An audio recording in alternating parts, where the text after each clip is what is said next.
আজকে মাজার রেসিপিতে তৈরি করে দেখাচ্ছি সবজির চচ্চড়ি।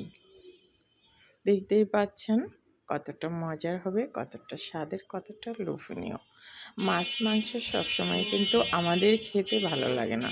হ্যাঁ প্রিয় দর্শক, আসসালামু আলাইকুম। আজকে সজনে ডাঁটা আর করলা দিয়ে, মজার আলু দিয়ে, সব সবজিগুলো দিয়ে এই মজার চচ্চড়িটা করে দেখাবো। খেতে কিন্তু অসম্ভব মজার। আর রুটি দিয়ে, সাদা ভাত দিয়ে এটা পরিবেশন করতে পারবেন, ভীষণ মজার। একবার অবশ্যই ট্রাই করবেন। সবসময় তো মাছ মাংস খান, অন্যান্য সবজিগুলো যেভাবে খান, এটা তার থেকে একটু ভিন্ন। রান্না করলে বুঝতে পারবেন কতটা মজার। আমার কাছে তো খুবই ভালো লেগেছিল খেতে, আমার খুবই পছন্দ। একবার ট্রাই করলে বুঝতে পারবেন রান্না সহজ, খেতে অসম্ভব মজার।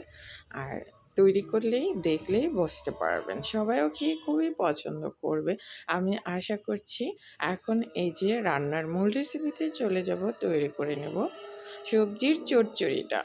সে পর্যন্ত সবাই আমার সাথে থাকবেন, ফলো সাবস্ক্রাইব করে আমার নতুন নতুন ভিডিওগুলো পেতে আপনারা ফলো সাবস্ক্রাইব করে দিবেন, একটা লাইক দিয়ে দিবেন। এতে আমার ভিডিওগুলো আপনাদের কাছে সাথে সাথে পৌঁছে যাবে আর আমাকে সাপোর্ট করবেন।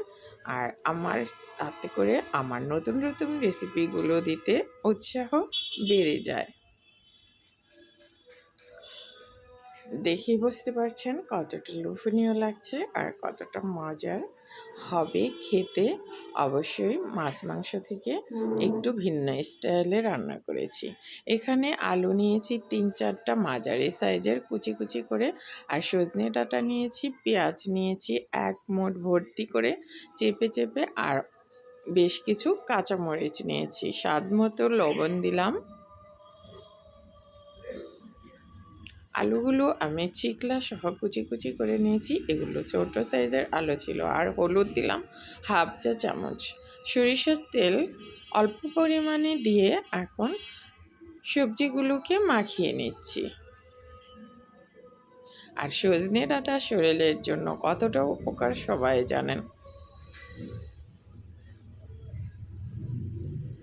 সব বড় বড় রোগগুলো নিয়ন্ত্রণে থাকে এই সজনে ডাঁটাটা খেলে। ডায়াবেটিক্স, হাই প্রেশার, কোলেস্ট্রল, সব কিছু, উচ্চ রক্তচাপ। আর হচ্ছে পানি দিয়ে এখন এই যে সজনে ডাঁটাটাকে বসিয়ে দিব, আর একটা টমেটো দিলাম উপরের থেকে। এখন এটা চচ্চড়ি করে নেব। আর এদিকে আমি আবার এই যে করলাগুলো ভেজে নিচ্ছি। করলাগুলো ভেজে নিলে তিতা থাকবে না। করলা এই যে তেলে বেশি করে একটু তেল দিয়ে ভেজে ছেঁকে ছেঁকে তুলে নেবেন। এতে করে করলার যে একটা রসনীল থাকে সেটাও থাকে না, আর তিতাও লাগবে না। এখন হলুদ দিলাম, সামান্য লবণ দিলাম, দিয়ে চুলার আঁচ হাই ফ্লেমে রেখে করলাগুলোকে ভেজে নিব।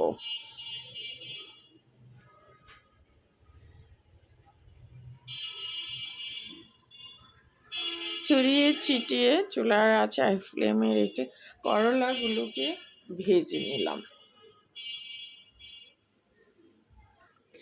এবারে করলাগুলো উঠিয়ে নিয়েছি। এবারে চিংড়ি মাছ রান্না করব। একসাথে আপনাদেরকে আমি 2টা রেসিপি দেখিয়ে দিচ্ছি। প্রথমে সরিষার তেল দিয়েছি অল্প পরিমাণে, যেহেতু আমরা ওখানেও তেল দিয়েছি। আবার করলা ভেজে নিয়েছি, এখানে অল্প পরিমাণে সরিষার তেল দিলাম। পেঁয়াজ কুচি 1 মুঠ, স্বাদ মতো লবণ দিয়ে পেঁয়াজটাকে সফট করে নিচ্ছি। কাঁচামরিচ ফালি করে দিয়ে দিলাম।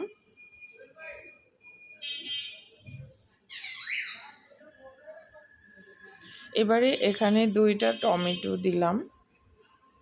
পেঁয়াজের সাথে টমেটোটাকেও এখন একটু ভেজে নিব। এবারে দিচ্ছি 1 চা চামচ মরিচের গুঁড়া, 1/2 চা চামচ হলুদের গুঁড়া দিয়ে পানি দিয়ে কষিয়ে নিচ্ছি। এবারে 3-4 মিনিট কষানোর পর এখন দিলাম চিংড়ি 1 মুঠ ভর্তি করে।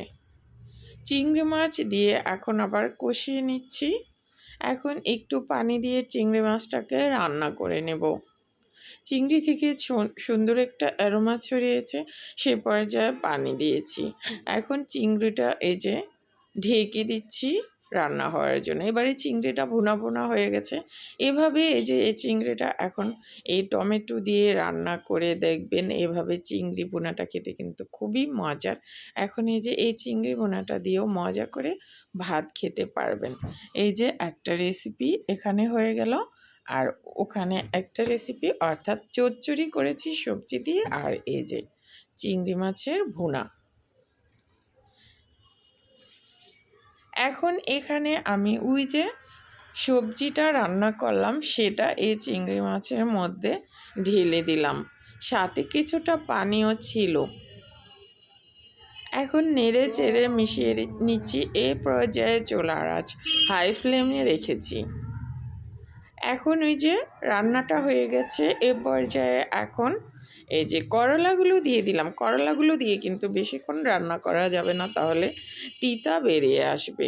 করলা দিয়ে 2-3 মিনিট নেড়ে চেড়ে এবারে এই যে দেখেন রান্নাটা হয়ে গেল কমপ্লিট।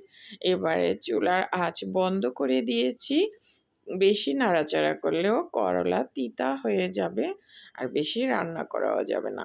এবারে দেখেন গরম গরম গরম ভাতের সাথে পরিবেশন করবেন, এমনকি রুটি দিয়েও এটা পরিবেশন করতে পারবেন। ভীষণ মজার, একবার চাইলে ট্রাই করতে পারেন। স্বাস্থ্যের জন্য সবজিটা খুবই উপকারী, চাইলে একবার ট্রাই করতে পারেন। আজকে তাহলে বিদায় নিচ্ছি, সবাই ভালো থাকবেন, সুস্থ থাকবেন, আর এই মজার সবজির চচ্চড়িটা অবশ্যই একবার ট্রাই করবেন। আল্লাহ হাফেজ।